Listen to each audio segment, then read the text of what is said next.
ماقبل جمعۃ المبارک سے سورہ والضحیٰ کی تفسیر جاری و ساری ہے، اور آج تو ہماری یہ خوش نصیبی ہے کہ آج 2 عید جمع ہیں۔ جمعے کا دن یہ بھی عید کا دن ہے، اور 12 ربیع الاول یہ بھی عید سعید کا دن ہے۔ تو نبی کریم صلی اللہ علیہ وآلہ وسلم کا یوم ولادت زور و شور سے اس دن منایا جاتا ہے، اور نبی کریم صلی اللہ علیہ وآلہ وسلم کی ولادت کا جو مہینہ تھا، اسی مناسبت سے ہم نے سورہ والضحیٰ کی تفسیر شروع کی تھی۔ والضحیٰ سے چند اقوال مفسرین نے بیان فرمائے۔ والضحیٰ واللیل اذا سجا، ماقبل جمعۃ المبارک میں 2 اقوال پر بحث ہو چکی تھی کہ ایک قول یہ ہے ضحیٰ سے مراد چاشت کا وقت ہے۔ یہ وہ وقت ہے کہ جس وقت میں رب تبارک و تعالی نے حضرت موسیٰ علیہ السلام کو کوہ طور پر بلا کر شرف کلام عطا فرمایا تھا، اور لیل سے مراد شب معراج ہے کہ جس وقت رب تبارک و تعالی نے حضور جان عالم صلی اللہ علیہ وآلہ وسلم کو اپنی خلوت میں بلا کر راز و نیاز کی باتیں کیں۔ اسی طرح دوسرا قول یہ بیان ہوا تھا کہ والضحیٰ سے مراد یوم ولادت ہے، یہ جو آج کا دن ہے، اس کی تفسیر بھی بیان ہو چکی تھی، اور لیل سے مراد یہی شب معراج ہے۔ اور تیسرا قول جو شاہ عبدالعزیز محدث دہلوی رحمۃ اللہ علیہ، جو کہ بر عظیم پاک و ہند کے اندر بڑا نمایاں نام ہے ان کا، انہوں نے چند اقوال بیان کیے۔ تو تیسرا قول یہ ہے کہ ضحیٰ سے مراد نبی کریم صلی اللہ علیہ وآلہ وسلم کے کمالات ظاہریہ ہیں، جبکہ لیل سے مراد آپ علیہ السلام کے کمالات باطنیہ ہیں۔ کمالات ظاہریہ کا مطلب یہ ہے کہ آپ علیہ السلام کے ہاتھ سے وہ معجزے ہوئے، لوگوں کے سامنے ان کا ظہور ہوا، انہیں اپنے بھی مانتے ہیں، بیگانے بھی مانتے ہیں، انہیں سب مانتے ہیں، سب نے ان کو دیکھا، سب نے ان کو جانا، لیکن بعضوں نے جانا، ماننے سے تو آپ علیہ السلام کا انکار کر دیا، لیکن معجزہ انہوں نے دیکھ لیا۔ تو جو اپنوں نے بھی دیکھا، بیگانوں نے بھی دیکھا، سب کو معلوم ہے وہ ظاہری کمالات آپ علیہ السلام کے، وہ ضحیٰ سے مراد ہے۔ لیل سے مراد باطنی کمالات، کہ آپ علیہ السلام کے ایسے کمالات بھی ہیں کہ جن سے دنیا جن تک نہیں پہنچ سکتی، دنیا کو وہ معلوم نہیں ہے، کسی کو بھی ان کمالات کا علم نہیں ہے، صرف رب اور رب کا رسول یہ 2 ذاتیں جانتی ہیں، اس کے علاوہ تیسرا وہاں مخل نہیں ہے۔ تو کمالات ظاہریہ جو ہیں رب تبارک و تعالی نے نبی کریم صلی اللہ علیہ وآلہ وسلم کو عطا فرمائے۔ ہر ایک کو معلوم ہے کہ سورج کا پلٹ جانا، درختوں کا چل کر آپ علیہ السلام کے قدموں میں تشریف لے آنا، کنکریوں کا ہاتھ کے اندر کلمہ پڑھ لینا، پتھروں کا سجدہ ریز ہو جانا، درختوں کا سجدے کے اندر گر جانا، یہ بڑے بڑے کمالات ہیں، یہ بالکل ظاہر تھے۔ آپ علیہ السلام حضرت مولا کائنات رضی اللہ تعالیٰ عنہ ارشاد فرماتے ہیں کہ میں ایک دفعہ سفر میں آپ علیہ السلام کے ساتھ جا رہا تھا، جس درخت کے پاس سے بھی گزرتے وہ درخت آپ علیہ السلام کو السلام علیک یا رسول اللہ یوں سلامتی کرتا، آپ علیہ السلام کو سلام کہتا، درخت سلام کہتے، درخت چل کر آپ علیہ السلام کے حکم کی بجا آوری کرتے ہوئے پاس آ جاتے۔ کتنا ناداں ہے وہ شخص کہ جو آپ علیہ السلام کے فرمان کو مانتا نہیں ہے، آپ علیہ السلام کے حکم پر لبیک نہیں کہتا، بے جان ہو کر درخت یہ قدموں میں آ جاتے، یہ پتھر سجدہ ریز ہو جاتے۔ تو نبی کریم صلی اللہ علیہ وآلہ وسلم کی بارگاہ میں ایک اعرابی حاضر ہوا، عرض کرنے لگا یا رسول اللہ صلی اللہ علیہ وسلم، آپ کے پاس نبوت کی کیا دلیل ہے؟ کیوں کر آپ اللہ کے رسول ہو سکتے ہیں؟ اگر مجھے آپ کوئی دلیل دیں تو پھر میں ایمان لے آؤں گا۔ آپ علیہ السلام نے ارشاد فرمایا، سامنے وہ درخت دیکھ رہے ہو؟ کہا جی ہاں، اس درخت پر ایک خوشہ لگا ہے، اگر اسے میں کہوں کہ میرے پاس آ جاؤ وہ اگر وہاں سے ٹوٹ کر میرے قدموں میں آ جائے تو کیا تم میری نبوت مان لو گے، ایمان لے آؤ گے؟ کہنے لگا یا رسول اللہ صلی اللہ علیہ وسلم بالکل، آپ اسے حکم کریں۔ آپ علیہ الصلوۃ والسلام نے درخت کے خوشے کی طرف اشارہ فرمایا، اس نے حکم کی بجا آوری کرتے ہوئے آپ علیہ الصلوۃ والسلام کے قدموں کے اندر آ کر گر گیا۔ آپ علیہ الصلوۃ والسلام نے پھر کہا کہ جاؤ، واپس چلے جاؤ۔ وہ خوشہ اسی جگہ پر جا کر لگ گیا تو وہ اعرابی دائرہ اسلام کے اندر داخل ہو گیا۔ اسی طرح ایک اعرابی آیا، اس نے کہا یا رسول اللہ صلی اللہ علیہ وسلم، وہ بھی ترمذی شریف کی روایت تھی، یہ واقعہ بھی ترمذی شریف میں موجود ہے۔ فرمایا یا رسول اللہ صلی اللہ علیہ وسلم، آپ کیوں کر اللہ کے رسول ہیں؟ کیا نبوت پر کوئی دلیل بھی ہے؟ کہا جی ہاں، وہ سامنے درخت ہے۔ کہا اگر وہ درخت چل کر میرے قدموں میں آ جائے تو کیا میری نبوت پر ایمان لے آؤ گے؟ کہنے لگا بالکل میں ایمان لے آؤں گا۔ آپ علیہ الصلوۃ والسلام نے صحرا میں لگے درخت کو حکم کیا، وہ درخت اپنی جڑوں کو چیرتا ہوا چلتا ہوا آپ علیہ الصلوۃ والسلام کے قدموں میں آ جاتا ہے، اور یہاں تک حدیث کے اندر الفاظ ہیں 3 مرتبہ آپ علیہ الصلوۃ والسلام کی نبوت کی گواہی دیتا ہے، اور بعض روایتوں میں ہے وہ درخت کہتا ہے السلام علیک یا رسول اللہ۔ 3 مرتبہ نبوت کی گواہی جیسے ہی درخت دیتا ہے تو نبی کریم صلی اللہ علیہ وآلہ وسلم پر وہ اعرابی ایمان لے کر آ جاتا ہے۔ یہ وہ معجزات ہیں کہ جو ظاہری معجزات ہیں، یہ وہ کمالات ظاہریہ بھی ہیں، ان کو سب نے مانا، لیکن کئیوں نے دیکھا لیکن بغض و عناد کی بنا پر وہ دائرہ اسلام کے اندر داخل نہیں ہوئے، لیکن دیکھا سب نے، سب جانتے ہیں کہ آپ علیہ الصلوۃ والسلام کو رب تبارک و تعالیٰ نے یہ مقام اور مرتبہ عطا فرمایا۔ معراج کی شب آپ علیہ الصلوۃ والسلام خلوت خاص کے اندر چلے جاتے ہیں، رب تبارک و تعالیٰ نے وہ بلندیاں عطا فرمائیں کہ کوئی وہاں تک جانے کا تصور بھی نہیں کر سکتا۔ امام رفاعی رضی اللہ تعالیٰ عنہ جب ایک دفعہ وہ اللہ کے ولی گزرے ہیں، صاحب نبراس نے اس واقعے کو نقل کیا ہے، انہوں نے روحانی پرواز کرنا شروع کی، اور جو اللہ کے اولیاء ہوتے ہیں اس میں کسی کا اختلاف نہیں ہے، وہ روحانی پرواز کرتے ہیں۔ تو جب انہوں نے پرواز کی کافی بلندیوں تک پہنچ گیا، ندا آئی کہ اے رفاعی کہاں کا ارادہ ہے؟ تو وہ کہنے لگے یا اللہ عز و جل، معراج کی شب حضور جان عالم صلی اللہ علیہ وآلہ وسلم کے قدم جس جگہ لگے ہیں وہاں تک جانا چاہتا ہوں، ان تک رسائی حاصل کرنا چاہتا ہوں، ان کو چھونا چاہتا ہوں۔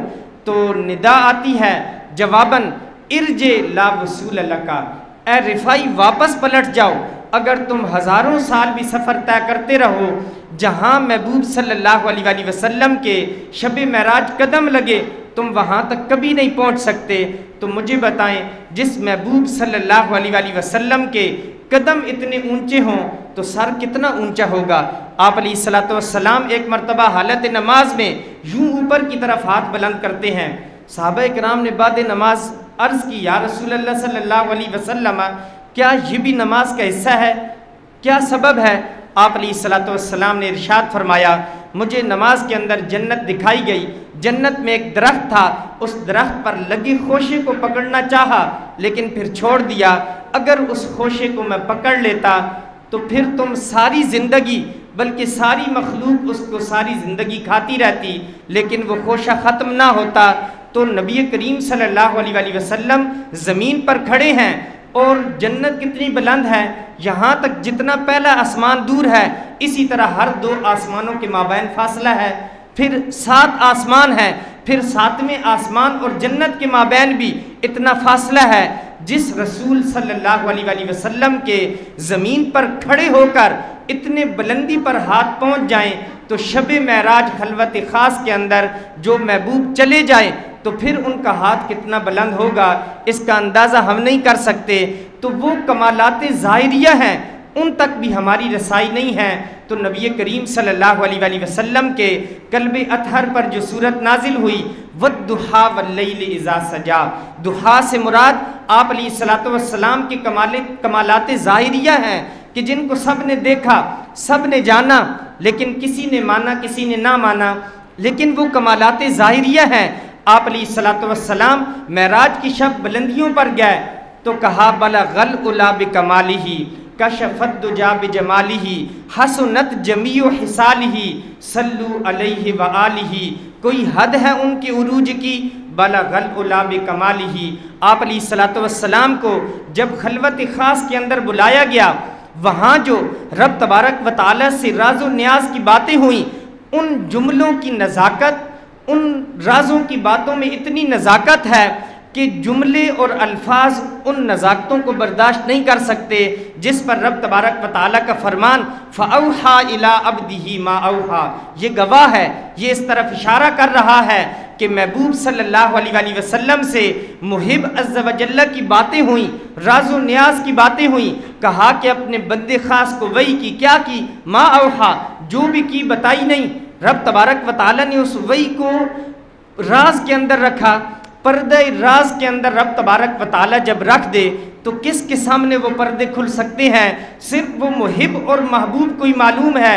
اس خلوت کے اندر وہ راز کی باتیں ہوئیں، اور اگر کوئی شخص یہ کہے کہ اتنی بلندی پر کوئی انکار کرے تو اسی کو امام اہل سنت نے وہاں سمجھاتے ہوئے ارشاد فرمایا، خرد سے کہہ لو کہ سر جھکائے، گماں سے گزرے گزرنے والے، کیا کوئی بتائے کدھر گئے تھے؟ سراغ عین و متا کہاں تھا؟ نشان کیف و الا کہاں تھا؟ نہ کوئی ساتھی نہ کوئی راہی، نہ سنگ منزل نہ مرحلے تھے، وہی ہے اول وہی ہے آخر، وہی ہے ظاہر وہی ہے باطن، اسی کے جلوے اسی سے ملنے، اسی سے اس کی طرف گئے تھے، کمان امکان کے جھوٹے نقطوں تم اول آخر کی پھیر میں ہو، محیط کی چال سے تو پوچھو کدھر کو آئے کدھر گئے تھے۔ یہ آپ علیہ الصلوۃ والسلام کو رب تبارک و تعالیٰ نے ظاہری کمالات عطا فرمائے تھے۔ فرمایا لیل سے مراد کمالات باطنیہ ہیں۔ اب کمالات باطنیہ وہ راز کی باتیں ہیں، آپ علیہ الصلوۃ والسلام کو جو شب معراج عطا ہوئیں لیکن ہمیں معلوم نہیں ہے۔ ملا جیون تفسیرات احمدیہ کے اندر یہ لکھتے ہیں کہ اس رات رب تبارک و تعالیٰ نے نبی کریم صلی اللہ علیہ وآلہ وسلم سے جو راز کی باتیں کیں، جو اسرار و رموز ہیں، جو پوشیدگیاں ہیں، کہا 70,000 اسرار تھے، 70,000 رموز تھے، یہ رب تبارک و تعالیٰ نے اپنے عبد خاص اپنے محبوب صلی اللہ علیہ وآلہ وسلم کو یہ عطا فرمائے۔ اور بعض راز کی باتیں ہمیں حدیث سے معلوم ہوئیں۔ نبی کریم صلی اللہ علیہ وآلہ وسلم سے حضرت عائشہ صدیقہ طیبہ طاہرہ رضی اللہ تعالیٰ عنہ، انہوں نے ایک مرتبہ وہ فرماتی ہیں، آپ علیہ الصلوۃ والسلام کا دریائے رحمت جوش میں تھا۔ آپ علیہ الصلوۃ والسلام نے ارشاد فرمایا، اے عائشہ جو مانگنا ہے مانگو، جو مانگنا ہے آج مانگ سکتی ہو۔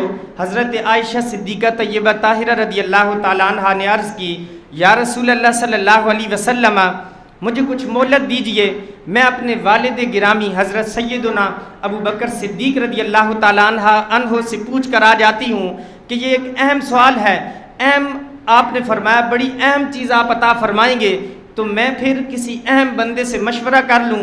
آپ علیہ الصلوۃ والسلام نے اجازت دے دی۔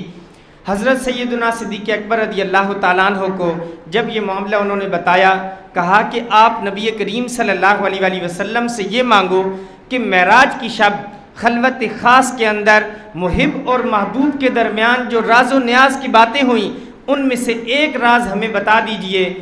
حکم کی تعمیل کرتے ہوئے بالکل اسی طرح حضرت سیدتنا عائشہ صدیقہ طیبہ طاہرہ رضی اللہ تعالیٰ عنہ نے جا کر آپ علیہ الصلوۃ والسلام کی بارگاہ میں اس تمنا کا اظہار کیا۔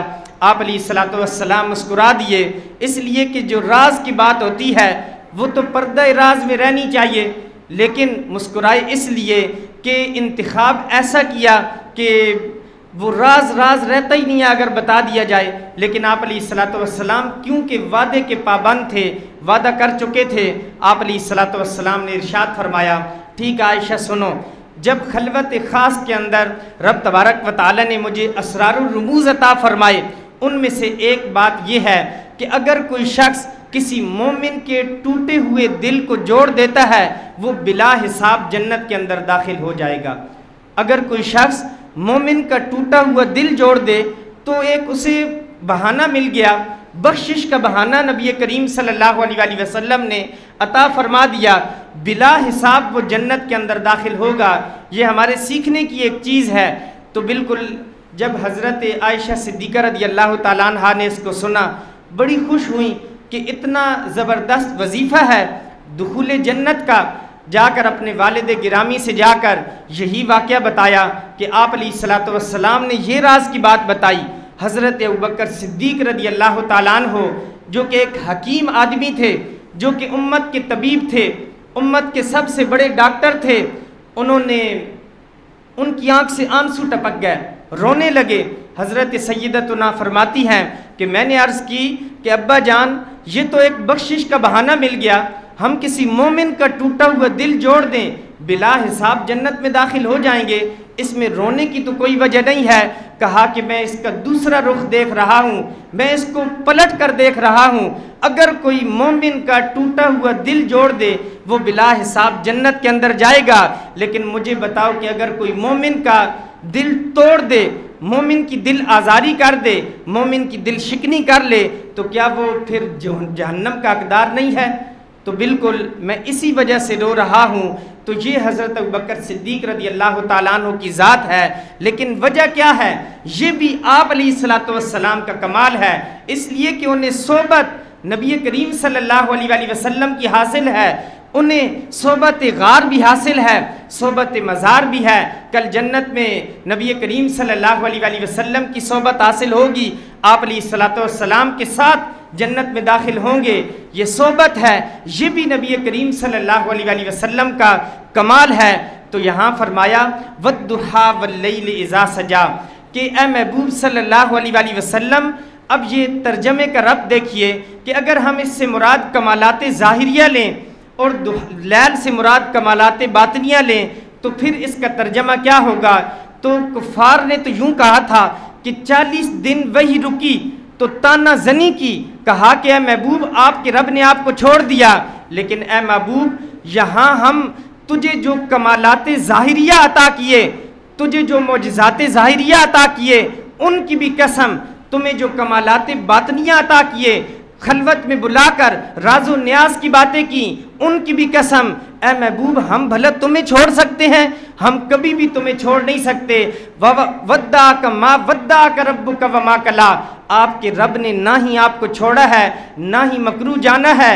یہ کفار تو 40 دن وہی کے رکنے پر آپ کو برا بھلا کہہ رہے ہیں، ہم تو ساری زندگی آپ کا ساتھ نہیں چھوڑ سکتے، بلکہ تا قیامت آپ کا چرچہ بلند ہوتا رہے گا۔